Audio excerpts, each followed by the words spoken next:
Assalamualaikum warahmatullahi wabarakatuh. Nama saya Dwi Sofiatul Widat, NIM 204105010057 dari kelas PS3. Di video kali ini saya akan menanggapi terkait video Bapak Abdul Wadud Nafis selaku dosen ekonomi makro Islam yang berisikan materi tentang pengangguran dalam perspektif ekonomi Islam. Yang pertama, kita akan membahas tentang definisi pengangguran. Pengangguran adalah orang yang masuk dalam angkatan kerja, yaitu 15 sampai dengan 64 tahun yang sedang mencari pekerjaan dan belum mendapatkannya. Macam-macam pengangguran itu ada 4. Yang pertama, pengangguran terbuka. Yang kedua, pengangguran tersembunyi. Yang ketiga, pengangguran musiman. Dan yang keempat, pengangguran setengah menganggur. Nah, yang pertama itu pengangguran terbuka. Pengangguran terbuka adalah pengangguran yang tidak memiliki pekerjaan. Bisa jadi karena belum mendapatkan pekerjaan atau memang tidak mau bekerja.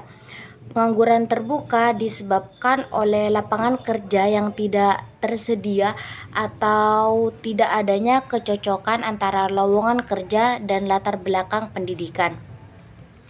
Nah, yang kedua itu pengangguran tersembunyi. Pengangguran tersembunyi merupakan tenaga kerja yang tidak bekerja secara optimal karena suatu alasan tertentu.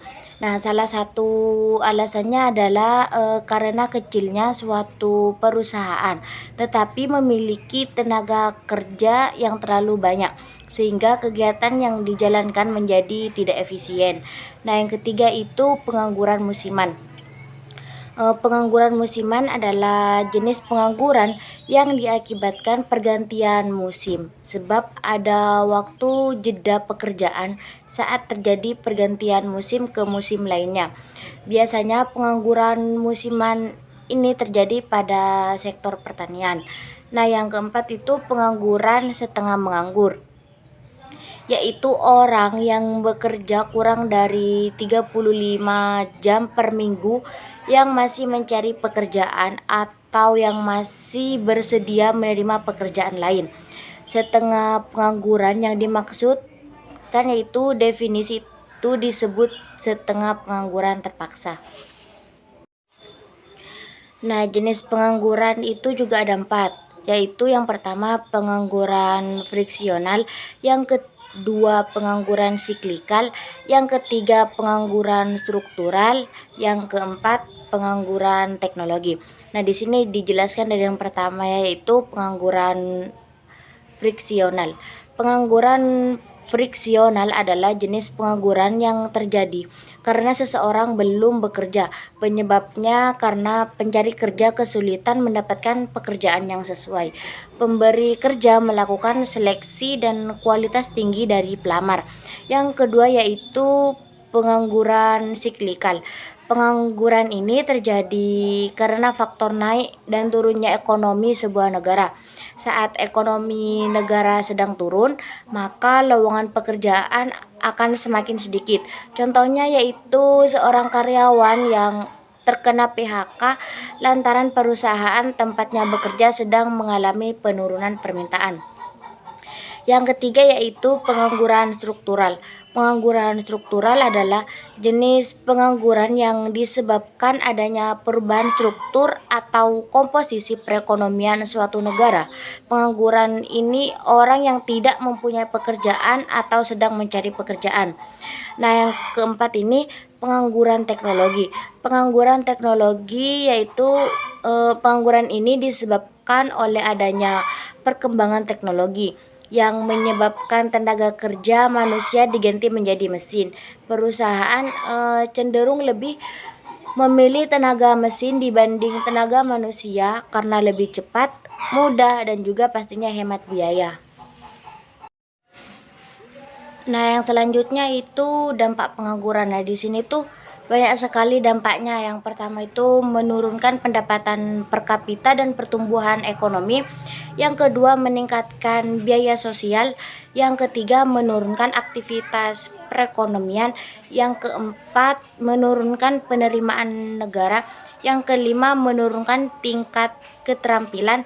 Yang keenam, kegiatan distribusi kurang lancar. Yang ketujuh, terjadinya kemiskinan. Yang kedelapan, kurang gizi. Yang kesembilan, tindak kriminal meningkat. Yang 10, produktivitas tenaga kerja rendah. Dan yang terakhir itu upah yang rendah. Selanjutnya yaitu penyebab pengangguran. Yang pertama, tidak sebanding penawaran dengan permintaan pekerja. Yang kedua, turunnya pengeluaran total dan output. Yang ketiga, perubahan teknologi. Yang keempat, waktu yang dibutuhkan untuk mencari pekerjaan. Nah, materi di sini juga ada cara mengatasi pengangguran. Yang pertama, menyelenggarakan bursa tenaga kerja. Yang kedua, informasi lowongan kerja. Yang ketiga, memberikan pelatihan kerja. Yang keempat, membuka lapangan kerja sebanyak-banyaknya. Yang kelima, meningkatkan peredaran modal usaha. Yang keenam, meningkatkan jiwa kewirausahaan. Dan yang keenam, transmigrasi. Pengangguran dalam ekonomi Islam itu ada dua, yaitu pengangguran jabariyah atau terpaksa, dan yang kedua itu pengangguran khiyariyah atau pilihan. Nah, penjelasannya itu dari pengangguran jabariyah atau terpaksa, yaitu pengangguran di mana seseorang tidak mempunyai hak sedikit pun memilih status ini dan terpaksa menerimanya. Pengangguran seperti ini umumnya terjadi karena seseorang yang tidak mempunyai keterampilan sedikit pun yang sebenarnya bisa digali dan dipelajari dari sejak kecil. Nah, yang kedua yaitu pengangguran khiyariyah atau pilihan adalah seseorang yang mempunyai potensi dan kemampuan untuk bekerja, tetapi memilih untuk berpangku tangan dan bermalas-malasan sehingga menjadi beban bagi orang lain. Dia tidak mengusahakan suatu pekerjaan sehingga menjadi sampah masyarakat. Solusi pengangguran perspektif ekonomi Islam itu ada dua, yaitu mekanisme individu dan yang kedua mekanisme sosial ekonomi. Sekian yang dapat saya sampaikan. Kurang lebihnya mohon maaf. Wassalamualaikum warahmatullahi wabarakatuh.